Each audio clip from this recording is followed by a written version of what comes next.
എല്ലാവർക്കും നമസ്കാരം. ഞാൻ ഡോക്ടർ വിഷ്ണു സതീഷ്. 6 മുതൽ 8 മണിക്കൂർ വരെ ഉറങ്ങുന്നത് നമ്മുടെ ശരീരത്തിന് ഒരുപാട് ബെനിഫിറ്റ് നൽകും. അതായത് നമ്മുടെ എനർജി ലെവൽസ് വർദ്ധിക്കും, നമുക്ക് നല്ലൊരു ഉന്മേഷം ഉണ്ടാവും, ശരീരത്തിൻ്റെ പ്രതിരോധ ശക്തി കൂട്ടും, അങ്ങനെ ഒരുപാട് ബെനിഫിറ്റ്സ് ഉണ്ട്. പക്ഷേ 6, 7, 8 മണിക്കൂർ ഉറങ്ങിയതിന് ശേഷം കറക്റ്റായിട്ട് ഭക്ഷണം കഴിച്ചതിന് ശേഷം ചില ആൾക്കാർ പറയുന്നൊരു കംപ്ലയിൻ്റ് ഉണ്ട്. ക്ഷീണമാണ്, എന്ത് ചെയ്താലും ക്ഷീണമാണ്. രാവിലെ എണീറ്റ് കഴിഞ്ഞാൽ തന്നെ ഒന്നും ചെയ്യാനുള്ളൊരു ഉന്മേഷമില്ല, വളരെയധികം ഫറ്റിഗ്ഡാണ് ശരീരം. നമുക്ക് ചിന്തിക്കുന്ന കാര്യത്തിലൊരു വ്യക്തതയില്ല, ഒരു മെൻ്റൽ ക്ലാരിറ്റിയുടെ കുറവ്, ഒരു വർക്ക് ചെയ്ത് കഴിയുമ്പോൾ ഒരു വ്യക്തതയില്ലാതെ വർക്ക് ചെയ്യേണ്ടി വരുന്നൊരവസ്ഥ. ഇങ്ങനെയുള്ള കംപ്ലയിൻറ്റ്സ് പലരും പറയാറുണ്ട്. സോ എന്തുകൊണ്ടാണ് നിങ്ങൾക്കൊരു എപ്പോഴും ക്ഷീണം ഉണ്ടാകുന്നത്, അല്ലെങ്കിൽ ഈ ഫെറ്റിഗ് എന്ന് പറയുന്ന ഒരു കണ്ടീഷൻ എന്തുകൊണ്ടാണ് നമ്മുടെ ശരീരത്തിൽ ഉണ്ടാകുന്നത് എന്നതിൻ്റെ ചില റീസൺസാണ് ഞാൻ ഈ വീഡിയോയിൽ എക്സ്പ്ലെയിൻ ചെയ്യുന്നത്.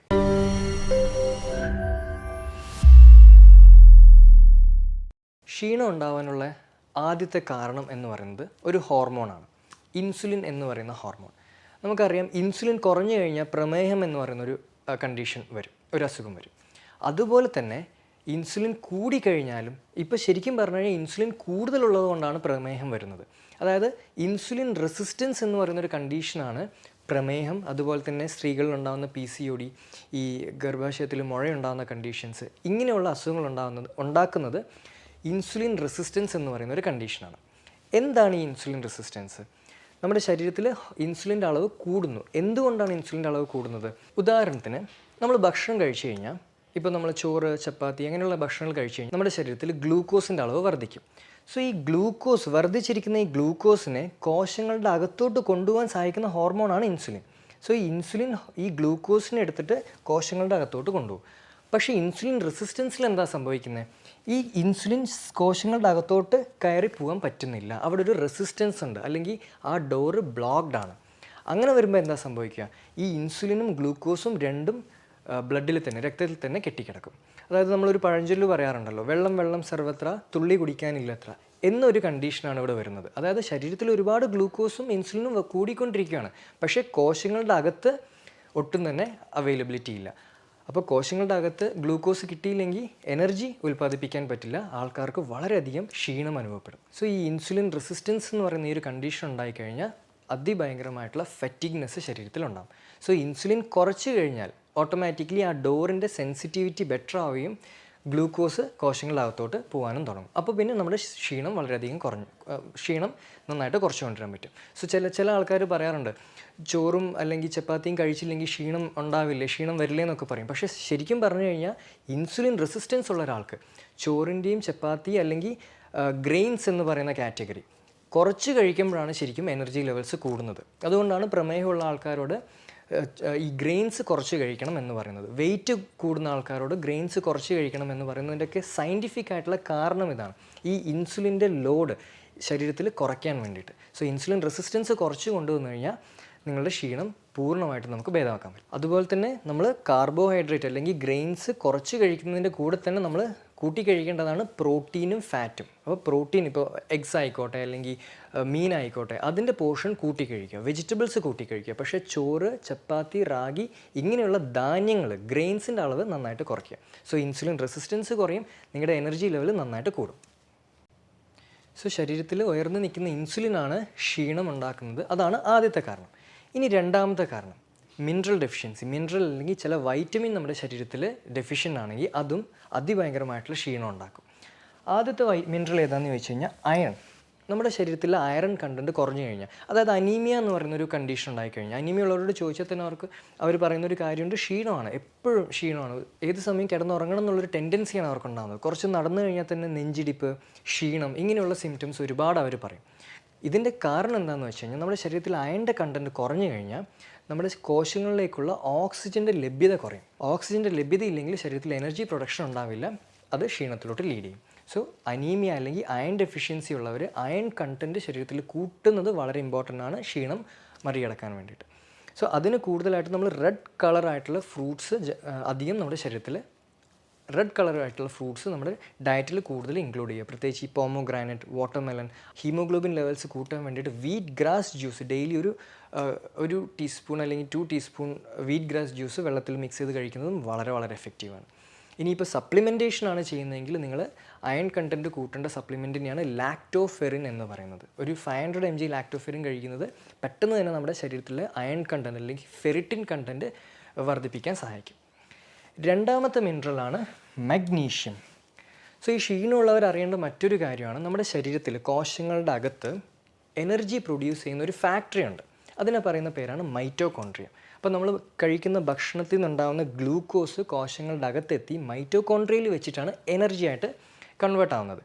സോ ഈ മൈറ്റോകോൺട്രിയയിൽ വെച്ചിട്ട് ശരീരം എനർജി പ്രൊഡ്യൂസ് ചെയ്യണമെങ്കിൽ നമുക്ക് വേണ്ട ഒരു മിനറലാണ് മഗ്നീഷ്യം. സോ മഗ്നീഷ്യം ശരീരത്തിലില്ലെങ്കിൽ നമുക്ക് ഈ എനർജി പ്രൊഡക്ഷൻ നടക്കില്ല. അതായത് ATP എന്ന് പറയുന്ന എനർജി പ്രൊഡക്ഷൻ നടക്കില്ല. അതും ക്ഷീണത്തിലോട്ട് ലീഡ് ചെയ്യും. അത് ഭയങ്കരമായിട്ടുള്ള ഫെറ്റിഗ് ശരീരത്തിൽ ഉണ്ടാക്കും. സോ മഗ്നീഷ്യം ഡെഫിഷ്യൻസി ഉണ്ടെങ്കിൽ നമുക്ക് ക്ഷീണം ഉണ്ടാകും. അതാണ് second mineral. So magnesium rich ആയിട്ടുള്ള ഭക്ഷണങ്ങൾ അല്ലെങ്കിൽ മഗ്നീഷ്യം സപ്ലിമെൻറ്റേഷൻ ചെയ്യുന്നത് വളരെ എഫക്റ്റീവാണ്. ഏറ്റവും ബെസ്റ്റ് റിച്ച് ആയിട്ടുള്ള മഗ്നീഷ്യം അടങ്ങിയിട്ടുള്ളൊരു ഭക്ഷണമാണ് ചീര. സോ ചീര കൂടുതൽ ഇൻക്ലൂഡ് ചെയ്യുന്നത് നമുക്ക് മഗ്നീഷ്യം ശരീരത്തിൽ ഇൻക്രീസ് ചെയ്യാൻ വളരെ വളരെ ഹെൽപ്ഫുൾ ആയിരിക്കും. ഇനി മൂന്നാമത്തതാണ് വൈറ്റമിൻ B12 എന്ന് പറയുന്ന വൈറ്റമിൻ. സോ ന്യൂറോളജിക്കൽ കണ്ടീഷനുള്ളവർക്ക്, അതായത് നാഡീ സംബന്ധമായിട്ടുള്ള അസുഖങ്ങളുള്ളവർക്ക് വൈറ്റമിൻ B12 വളരെ ഇമ്പോർട്ടൻ്റ് ആണ്. നമ്മുടെ ബ്രെയിനിൻ്റെ ഫങ്ഷൻ ഹെൽപ്പ് ചെയ്യുന്നത് വൈറ്റമിൻ B12 ആണ്. സോ B12 ഡെഫിഷ്യൻസി ഉണ്ടായിക്കഴിഞ്ഞാൽ നമ്മുടെ കയ്യിലും കാലിലും ഒരു മരവിപ്പ് അല്ലെങ്കിൽ ഒരു നമ്മൾ സൂചി എടുത്തിട്ട് ഒരു പ്രിക്ക് ചെയ്യുന്ന പോലെ, കുത്തുന്ന പോലുള്ളൊരു സിംറ്റംസ് ഒക്കെ നമുക്ക് ഫീൽ ചെയ്യാറുണ്ട്. അതേപോലെ തന്നെ നെർവിനുള്ള ന്യൂട്രിയൻ്റാണ്, അതായത് നമ്മുടെ നാഡി വ്യവസ്ഥയ്ക്കുള്ള ന്യൂട്രിയൻ്റാണ് vitamin B12. So vitamin B12 deficiency ഉണ്ടായിക്കഴിഞ്ഞാൽ അതിഭയങ്കരമായിട്ടുള്ള ക്ഷീണത്തിലോട്ട് അത് ലീഡ് ചെയ്യും. സോ വൈറ്റമിൻ B12 ശരീരത്തിൽ ഇമ്പ്രൂവ് ചെയ്യുക. അതിപ്പോൾ സപ്ലിമെൻറ്റ് ഫോമിലാണെങ്കിൽ മീഥൈൽ കൊബാലമൈൻ എന്ന് പറയുന്ന സപ്ലിമെൻ്റാണ് നമ്മൾ കഴിക്കേണ്ടത്. ഭക്ഷണത്തിലാണെങ്കിൽ കൂടുതലായിട്ടും മുട്ട കഴിക്കുന്നത്, ഓർഗാനിക് ആയിട്ടുള്ള മുട്ട കഴിക്കുന്നത് ഇമ്പോർട്ടൻ്റ് ആണ്. ഫിഷ്, മീൻ കഴിക്കുന്നത് ഇമ്പോർട്ടൻ്റ് ആണ്. ഇനിയിപ്പോൾ വെജിറ്റേറിയൻസ് ആണെങ്കിൽ കൂടുതൽ തൈരും മോരും ഡയറ്റിൽ ആഡ് ചെയ്യുന്നതാണ് വൈറ്റമിൻ B12 ഇമ്പ്രൂവ് ചെയ്യാൻ സഹായിക്കുന്നത്. സോ ആദ്യത്തെ റീസൺ നമ്മൾ പറഞ്ഞു, അതൊരു ഹോർമോൺ, ഇൻസുലിൻ എന്ന് പറയുന്ന ഹോർമോൺ കൂടുന്നതുകൊണ്ട് ക്ഷീണം ഉണ്ടാവാം. രണ്ടാമത്തെ നമ്മൾ മിനറൽ ആൻഡ് വൈറ്റമിൻ ഡെഫിഷ്യൻസിനെ കുറിച്ച് സംസാരിച്ചു. മൂന്നാമത്തത് വീണ്ടും ഒരു ഹോർമോണാണ്, ക്ഷീണം ഉണ്ടാവാൻ കാരണക്കാരായ മൂന്നാമത്തെ ഒരു ഹോർമോൺ. അതിനെയാണ് കോർട്ടിസോൾ എന്ന് പറയുന്നത്. സ്ട്രെസ് ഹോർമോണാണ് കോർട്ടിസോൾ. അതായത് നമ്മൾ രാവിലെ എണീറ്റ് കഴിഞ്ഞാൽ നമുക്കൊരു ഉന്മേഷം ലഭിക്കണമെങ്കിൽ നമ്മുടെ ശരീരത്തിൽ കോർട്ടിസോളിൻ്റെ അളവ് കൂടുതലായിരിക്കണം.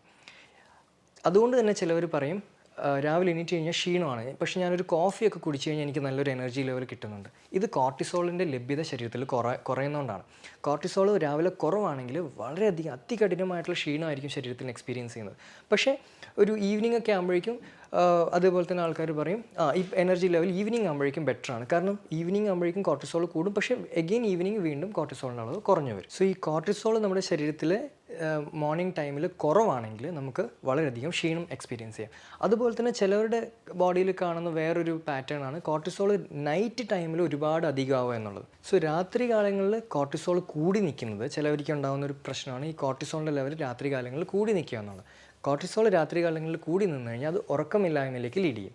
കാരണം ഉറക്കത്തിന് സഹായിക്കുന്ന മെലാറ്റോണിൻ എന്ന് പറയുന്ന ഹോർമോൺ കോർട്ടിസോൾ കൂടി നിന്ന് കഴിഞ്ഞാൽ മെലാറ്റോണിന് ആക്ട് ചെയ്യാൻ പറ്റില്ല, നമ്മുടെ ശരീരത്തിൽ അത് ആവശ്യത്തിന് ആക്ട് ചെയ്യാൻ സാധിക്കില്ല. അപ്പോൾ ഉറക്കമില്ലായ്മയിലോട്ട് അത് ലീഡ് ചെയ്യും. സോ ഈ കോർട്ടിസോൾ ഉണ്ടാകുന്ന വേരിയേഷൻ, ഈ up and down variation balance ചെയ്യാൻ സഹായിക്കുന്ന ഒരു നാച്ചുറൽ ആയിട്ടുള്ളൊരു ഔഷധ സസ്യമാണ് അശ്വഗന്ധ.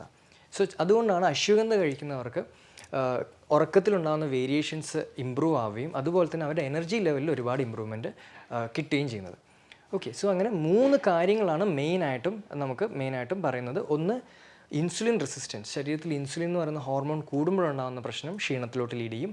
മിനറൽ ഡെഫിഷ്യൻസീസ് ഉണ്ടെങ്കിൽ ക്ഷീണം ഉണ്ടാവാൻ ചാൻസ് ഉണ്ട്. സ്ട്രെസ് ഹോർമോൺസിലുണ്ടാകുന്ന വ്യത്യാസവും ശരീരത്തിൽ സിവിയർ ആയിട്ടുള്ള ക്ഷീണം അല്ലെങ്കിൽ ഫറ്റിഗ് എന്ന് പറയുന്ന അവസ്ഥയിലോട്ട് ലീഡ് ചെയ്യാനുള്ള ചാൻസസ് ഉണ്ട്. സോ നമ്മുടെ അസുഖം എന്താണെന്ന് കണ്ടുപിടിക്കുക, കറക്റ്റായിട്ടുള്ള ഡയഗ്നോസിസ് മനസ്സിലാക്കിയാൽ തന്നെ 50% ട്രീറ്റ്മെൻറ്റ് അവിടെ തന്നെ ഓവറാണ്. സോ നിങ്ങളുടെ ശരീരത്തിൽ ക്ഷീണം ഉണ്ടാവാനുള്ള കാരണം എന്താണ് എന്നത് കണ്ടുപിടിക്കുക എന്നുള്ളതാണ് ഏറ്റവും ഇമ്പോർട്ടൻ്റ് ആയിട്ടുള്ള കാര്യം. സോ ഒരുപാട് കാരണങ്ങളുണ്ടെങ്കിലും മെയിനായിട്ട് ഒരു 80% ആൾക്കാരിൽ കാണുന്ന 3 റീസണാണ് ഞാൻ മെയിനായിട്ട് ഇവിടെ ഡിസ്കസ് ചെയ്തിട്ടുള്ളത്. സോ ഈ കാരണം കണ്ടുപിടിച്ച് അതിന് കറക്റ്റായിട്ടുള്ള ട്രീറ്റ്മെൻറ്റ് കൊടുക്കുക എന്നുള്ളതാണ് ക്ഷീണം ഓവർകം ചെയ്യാൻ ഏറ്റവും ഇമ്പോർട്ടൻ്റ് ആയിട്ട് വേണ്ട കാര്യം എന്ന് പറയുന്നത്. ന്യൂട്രീഷൻ ശ്രദ്ധിക്കുക, ഹോർമോൺസിലുള്ള വ്യത്യാസങ്ങൾ ശ്രദ്ധിക്കുക, അതുപോലെ തന്നെ സ്ട്രെസ്സ് മാനേജ് ചെയ്യാൻ ശ്രദ്ധിക്കുക. ഇത് നമ്മൾ പ്രോപ്പറായിട്ട് ചെയ്തു കഴിഞ്ഞാൽ ക്ഷീണം എന്ന് പറയുന്ന ആ ഒരു കണ്ടീഷൻ നമുക്ക് പെട്ടെന്ന് തന്നെ ഓവർകം ചെയ്യാൻ പറ്റും.